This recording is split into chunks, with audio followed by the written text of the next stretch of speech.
Usually in the story sense, you do want people to play your game, but it's also, you don't really want them to always have fun. And that's really interesting to me.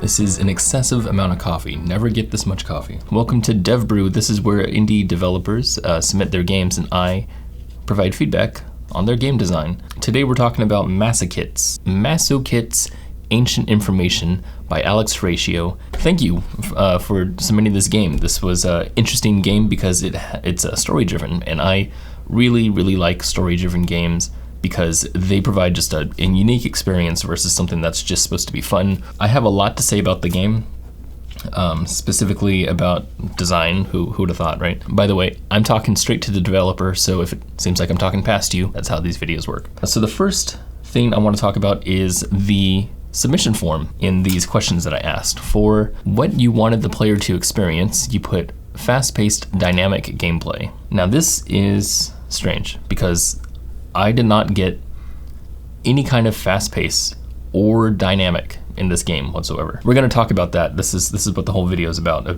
that specific thing. But what I liked about the game first was its mysterious and dark tone. I don't know if it's just this game engine, Godot? Is it Godot or Godot? I don't know if Baba Is You uses the same engine, but it certainly has the same kind of feel, even the same kind of fonts and whatnot. It also kind of reminded me of Pony Island. I really liked some of the darker stuff in here, like the really strange soundtrack was really cool. The mysteriousness of what you're doing, like the vague explanation of what you're supposed to be doing. The person who says, use your science gun, we're going to do science. I love that. I love the whole vague nature of everything. This disembodied narrator that's talking to the player, that was all really interesting. Even the world. The world's just this flat world, and there's not a whole lot to it, but it adds to that feeling of vague and odd. I also like the use of unconventional stuff, like the dialogue boxes. It's cool to dismiss the boxes. You shoot them, which I thought was really interesting. Let's get to the critique part of this critique. This game is not providing fast gameplay. I know you said that you wanted fast and dynamic gameplay. This game is not fast or dynamic. And the reason why is because of what you're doing. Mining is typically something that's put into games to create some sort of player-driven mechanic. And what I mean by player-driven is that they are the ones who decide what to do when they mine. It's not usually the game saying, mine this specific thing. It's usually the game saying, hey, you could get this if you want. And then the player says, you know what, yeah, I'm gonna do that. And they go out and they mine and whatever. But it's player-driven. More hardcore games have to do with skill and have to do with the player being motivated to complete something in either in a certain amount of time or somehow that's involving skill in some way. And the mining that we're doing here has no skill whatsoever. It's just you have to align your gun and shoot the rocks that are stationary. So there's no skill here whatsoever. It's just you just have to carry out the task. And it's player driven. So nothing is motivating you to do it other than the game asking you to do it. So it's casual. It's just a casual mechanic, and so it's not fast-paced unless you just decide to move fast. And just moving fast doesn't make a game fast-paced. So that's the first thing that I have an issue with, is that if you wanted the fast-paced game, that's not this game. This game is not fast-paced because of the casual nature of the mechanic. We'll get more into that in a second. You also said that you wanted dynamic gameplay. You said a fast-paced dynamic gameplay. And there's no dynamic in the game either. There's a little bit. The game is not dynamic because it has just one single mechanic that you're doing the whole time, which is mining. There's some dynamic, as in you're talking sometimes you go through dialogue boxes, but mostly it's just one mechanic that's happening. Even if that is not exactly what you were going for in this game, there's something that I want to talk about specifically, and that's the sense of engagement that someone has while playing in this game. I didn't feel super engaged with the game when I was playing it. I played throughout the whole thing because I had to. It was interesting, I did enjoy what I saw, but it was only because I discovered it because I had to play throughout the whole thing. The gameplay part was getting kind of boring and repetitive. Since this game was made for a game jam, it has a profile, and everything, and a bunch of people had rated it and reviewed it, so I checked out those reviews, and a lot of the reviews said the same thing. A lot of the reviews said that it was really repetitive. it was interesting to see that that is what a lot of people thought about the game, because it means something about the nature of how they're playing the game. And one specific review called out the mechanic because it goes on for so long. But that's not what causes something to be repetitive. It's just the idea of how it's implemented. We're going to go on a tangent really quickly. I'm going to talk about this mechanic. So in Minecraft is a game that's all about mining, and it has a very, very tedious mechanic, which is just hitting the blocks over and over. But the game isn't boring. The game is very, very fun for a variety of reasons, but one of the things that doesn't get inherently boring is the mechanic of mining, just hitting the block over and over. It's not like you're doing anything different than other games that have mining, but the reason why you're doing it is what brings that engagement. We'll talk about this in a second, but it has to do with what we call play in games. So what I want to talk about is engagement in itself, and engagement is important in a video game because it's what gives the player the motive to keep playing the game. And for a video game, you need someone to be attached to your game in order for them to experience what you want them to experience, especially if it's a story-driven video game. Now, usually in video games, what developers try to do is they try to go for a maximum amount of engagement, but how they view engagement is through fun. A lot of people think fun is the way to get engagement, which it is. It's one way,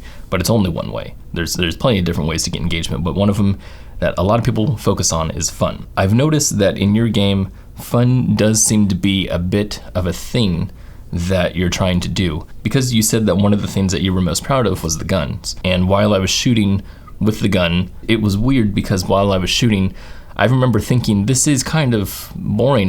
Maybe this needs to have more juice. And then I really got down to it and started analyzing my footage, and I was thinking, well, actually, no, the gun is really good. It actually has a lot of juice in it. There was a couple things that was making me not connect very well with that juiciness. It was two things. One thing, it was just the mechanical nature. When you click using the mouse and you shoot, that feels really good just to click once and have this screen shake and explosion and sound effect and the gun projectile and everything happening at once when you click. That's really cool. It's as if there's a feedback from the click. That's what juiciness is all about, is providing feedback. But because of the repetitive nature of doing mining with a gun, then I didn't click over and over. I just held the button down and I would auto fire. And suddenly all the feedback kind of lost meaning, because now it's not feedback per click, it's just holding down a button, and now it's just things are happening on the screen. So it feels almost passive in that way. But I think it takes a lot more than just a juicy mechanic to get someone interested in playing the game and to get them to complete the game, especially in this game because it's such a short game. You would think someone would just beat it pretty easily. But I saw even in your reviews, there was one person that said that they didn't even complete the game. Like, the game is so short and that person still didn't complete it. If we're going to focus on fun as part of the engagement, I think what fun is better off doing is giving the player a way to express themselves through mechanics.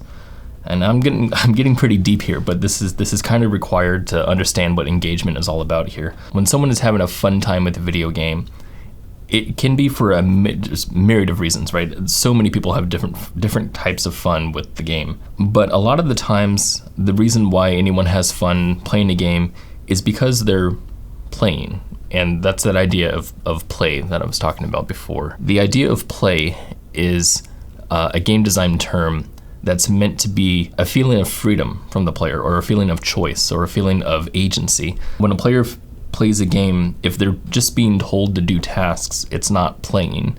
If they're expressing themselves through the mechanics, like if they're growing a skill, or if they're just doing something that they want to do by themselves, that is a form of play. The reason why this game doesn't have that nature of play is because the game is asking the player to do something. We've assigned the player a task, and we've thus created predictability. Now, predictability is fine in games. It's supposed to be most games are supposed to be somewhat predictable so that the player can learn a skill. Having some sort of predictable nature is good, but having too much predictability can lead to a boring time. It's the reason why people will play a game over and over and over, and it gets easier and easier because they're growing a skill. Say you've capped your skill or whatever, the game becomes boring and you just don't want to play anymore because of that, I think, because of that predictability nature of it, because you've now basically memorize, the things that are in front of you. So predictability can be very bad if it's overly predictable. And that's something that is in this game, is predictability. So what happens here is when the player begins the game, they're told to start shooting all these rocks. And so you do that, and curious about what this is doing, you go back to where you were and you see the bar, and you see that you filled just a tiny bit amount of this big bar that's there. Now the player understands what's going to happen. They can predict the rest of the game. They can predict their experience about what's going to happen. They're like, okay, I have to do that same exact thing to all these rocks until I fill up the bar. That sounds boring. I'm going to go. That's the predictability thing that's happening here. It's interesting because I think if you were to take away the bar, that way the person wouldn't have any predictability, I think it would feel better, honestly. And I think that bar is really doing a bad thing to the whole gameplay experience. The bar itself, though, is not the problem of the game. And I would say that the game has a deeper thing about it.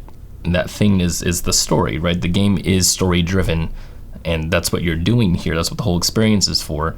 But it feels like the bar is antithetical to the storytelling. The storytelling in itself in an interactive medium can be very, very engaging, depending on if the player understands why they're doing the tasks that they're doing. One of the things that happen in movies all the time, when you're watching a character go through a bunch of stuff, you're not just watching them go through events just happening. Usually in a movie, you're connected somehow with that character. You understand their motivation, or you understand why they're doing the things they're doing. So when someone is in a big action scene, say in a Marvel movie, if a superhero is doing something to save a bunch of people, usually it's because they want to save a specific person, or they're trying to prove something. It's something more than just generic save the town, right? Because save the town has nothing to do with your personal connection. So when you look at the movie and you see someone and you understand why they're doing the stuff they're doing, then you're connected with it. The player needs to have the same thing in a game. In this case, in a game, the player is the character. I mean, the player is the main character in this specific game. And with that being said, the player needs to know why they're doing those things. If they're coming in with just a generic sense of curiosity, they might discover why they're doing certain things, but it's not going to carry them through the entire game. It can only go so far. They need to start understanding why they're doing the stuff they're doing. And that brings us to basically what is the point of all of this, and that's, why did you make the game? If you have a certain experience that you're trying to give to the player needs to somehow know what that experience is going to be, or at least somehow enter into this experience in a certain way. Because what it seems like here is that there's just a bunch of mechanics that end up being a story later on. I think the game would pretty much play the same if it were 10 seconds versus 5 minutes. The mechanics should be there for a reason. If you want the player to do 3 rounds of shooting all these rocks for a specific reason, then give them a reason to do so. Maybe they have to work against a timer. Maybe they're doing it because they have to clear out an area before something else comes in, or they have to do this in layers. Maybe this is one of several layers or something like that. The idea is that there is a story here that's behind everything, and the player needs to understand why they're doing this stuff. When you have a story, you'll have a story structure, and you'll have, Act 1, Act 2, Act 3, and you can bring the player through these acts, and they'll understand why they're doing stuff, and they'll be able to get involved in the gameplay. And before you know it, you can create a game that's 5 minutes long that people want to be longer because of how engaged they were with these events. I won't comment on the story itself because that's an aesthetic choice, that's your own choice. You can do whatever kind of story you want, but this is about the design of that story. That story needs to be much more implemented into the gameplay itself. If someone is going to be doing all these mechanics, they need to understand what the relevance is to the story itself. One thing that you told me to do specifically was to click the retry button or the replay button, because there's no retry. But clicking the replay button takes me to what seems to be a prologue, weirdly enough. I don't know if it was supposed to be a reveal or whatnot. I was kind of confused at this point. I like the little thing that says, "Hey gamers, I know you're impatient," or whatever. And I thought that was kind of funny that you're poking fun at gamers. But this whole dialogue box and everything doesn't really reveal any kind of information to me other than you're giving this person a gun, and I felt like that was a prologue. I felt like that was supposed to be at the beginning of the story. So it's weird that it was at the end because it didn't reveal any information and it didn't twist anything for me. So I was wondering why that happened. Yeah, so that's what this is about. It's about having a certain experience that you want to share with the players, and you want to put them through that certain experience. When someone thinks about a movie, when someone thinks about a story, they think about the story itself, and then they implement the steps to get to that story or to that experience. It's like if someone thinks about a movie, usually they don't think about camera angles first. You know, I'm not thinking of, okay, I don't know what kind of story I want to tell, but I know it has to have a close-up, a medium, and a wide. Okay, I definitely want a wide. I don't want a slider shot somewhere in there. Like, usually that stuff isn't in there, unless what you're talking about is character moments, or you're talking about a specific experience, like a slide dolly, you know, into a character's face, or a close-up while they're, you know, doing something specific and you want to show something specific. But usually you don't think of the mechanics of a movie before you think of the story. The same thing with the game. I think you should think of the gameplay itself, the story first, and then design your mechanics to fit within that story, or vice versa, because video games are about mechanics, but when you implement your mechanics into a story, they have to matter, and that's what I'm getting at here. That is everything. That may have been, I felt like that was long-winded. I hope it wasn't too bad. If you are not this developer and you want to submit a game, you can do so. There's a link in the description. Click the link and submit a game to me, and we'll see if I can talk about it. Thank you so much for submitting this game. This was this is really interesting to get into, and I really like talking about story games that are narrative driven, because they're so much more interesting to me than just regular gameplay, and they're also a lot harder to analyze, because I need to figure out what kind of experience you're going for. Usually a game is really easy to think about in the analytical sense. Usually in the story sense, you do want people to play your game, but it's also, you don't really want them to always have fun. And that's really interesting to me. So thank you so much for giving me this game. I hope this has helped you in some way. If you want to give me another game later on, that's totally fine. Say like you have 5 games, you can submit, you know, once a month. So you can totally do that. I hope that was interesting. I'm going to now fall asleep. Hopefully not, because I have a lot of coffee. So we'll see what happens. See you later.